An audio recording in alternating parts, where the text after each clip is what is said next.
जय श्री राम।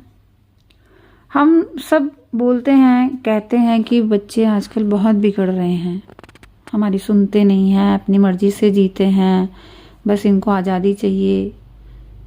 तो बच्चों की इस बिगड़ती हालत के लिए जिम्मेदार है कौन? कोई और जिम्मेदार नहीं है, हम खुद ही हैं।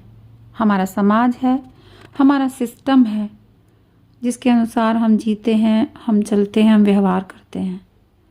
पहले गुरुकुल हुआ करते थे, जिसमें माता पिता अपने बच्चों को भेजा करते थे और बच्चे एक सुशिक्षित संस्कारित योद्धा बनकर निकलते थे और अपने जीवन को अच्छे से एक श्रेष्ठ तरीके से जीते थे।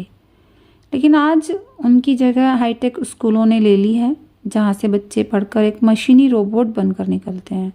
वो किसी भी तरह से पैसा कमाने की मशीन बनकर रह जाते हैं, संवेदनाहीन हो जाते हैं। उनके पास धन से संबंधित ही विचार घूमते रहते हैं कि कैसे कमाना है, कैसे खर्च करना है, कैसे इन्वेस्ट करना है। बाकी वो अंदर से एकदम खाली से होते जाते हैं और उस खालीपन को भरने के लिए वो जो साधन जुटाते हैं, जिनका उपयोग करके वो एक ऐसे गड्ढे में गिरते हैं जहाँ वो चिंता, डर, दुख, तनाव जैसी समस्याओं से ही घिरे रहते हैं।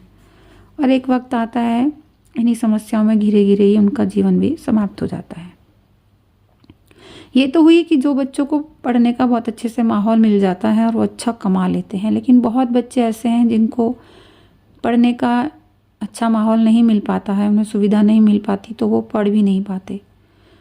तो वो समाज में जब बाहर निकलते हैं, घूमते हैं, तो उनको एक अच्छा माहौल नहीं मिलता है, तो वो इस तरह से बिगड़ जाते हैं कि अपना जीवन ही वो समाप्त कर लेते हैं। अंधकार में ही वो बेचारे डूबते चले जाते हैं, उनको कुछ दिखाई नहीं देता और पैसा कमाने के लिए वो कोई भी गलत कार्य, कोई भी हथकंडा अपनाने के लिए तब तैयार हो जाते हैं कि हमें कुछ भी करना है, हमें पैसा कमाना है। चाहे हमें किसी की चेन छीननी हो, चाहे किसी के घर से चोरी करनी हो, किसी की बाइक उठानी हो। ये सब चीज़ें जो है समाज में चल रही हैं और हम कहते हैं देखिए बच्चे कितना बिगड़ रहे हैं।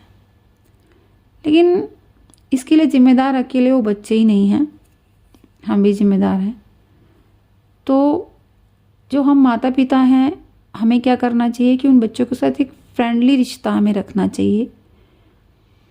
बच्चों को कुछ सिखाने बताने से पहले हमें अपने व्यवहार में उन बातों को अपने व्यवहार में लाकर जीना चाहिए। तब हम महसूस कर पाएंगे कि उन्हें जीवन में अपनाने में क्या प्रॉब्लम फील होती है।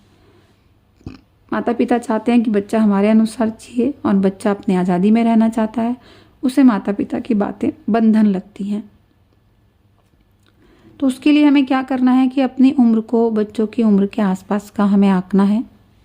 मान लीजिए बच्चे की उम्र 15 वर्ष है और हमारी उम्र 40 वर्ष है, तो हमें अपनी उम्र 25 वर्ष की माननी चाहिए। बच्चे के आसपास की उम्र हम मानेंगे अपनी, और तब हम बिहेव करेंगे तो हम उनकी लाइफ स्टाइल को समझ पाएंगे और उनके करीब जा पाएंगे।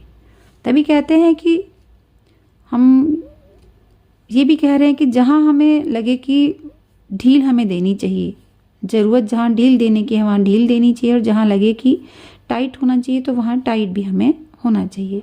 एक थोड़ी सी दूरी बनाकर रखते हुए हमें उनके साथ चलना चाहिए। जैसे एक पतंग और डोर का रिश्ता होता है कि यदि डोर उस पतंग के साथ जुड़ी हुई है तो वो पतंग खूब ऊंचाई पर उड़ जाएगी। इतनी हमें ढील भी देनी चाहिए, लेकिन उस डोर को बांध के रखना चाहिए। मान लीजिए हमने वो डोर छोड़ दी तो क्या होगा, हमने उस पतंग को आज़ादी दे दी तो वो भी कहाँ जाके गिरेगी, कुछ पता नहीं है। क्या उसका कटेगा, फटेगा, क्या टूटेगा, क्या नुकसान होगा, कुछ पता नहीं है। तो ऐसे ही हमारे बच्चों का भी है। तो हमें पतंग की डोर की तरह बच्चों को ढील देनी चाहिए, और जो हमने डोर चरखी में बांध रखी है तो उस हिसाब से हमें बच्चों को उतना टाइट भी रखना चाहिए। एक बंधन उनके साथ वो रखना चाहिए, लेकिन वो बंधन ऐसा होना चाहिए कि बंधन भी हो और बच्चों को पता भी ना चले कि हमने उनको बांध रखा है।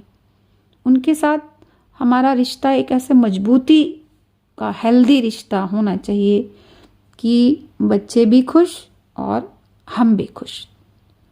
तो यदि हम ऐसा करके देखते हैं तो शायद हम बच्चों को खुशी दे पाने में सफल होंगे और उनका जीवन जो है एक आनंदित और खुशहाल जीवन रहेगा। और उनका खुशहाल रहेगा तो मम्मी पापा का रहेगा, परिवार का रहेगा, समाज का रहेगा और देश का रहेगा, और एक खुशहाल देश फिर निर्मित हो जाएगा। तो उसकी शुरुआत हम अपने घर से ही करें। जय श्री राम।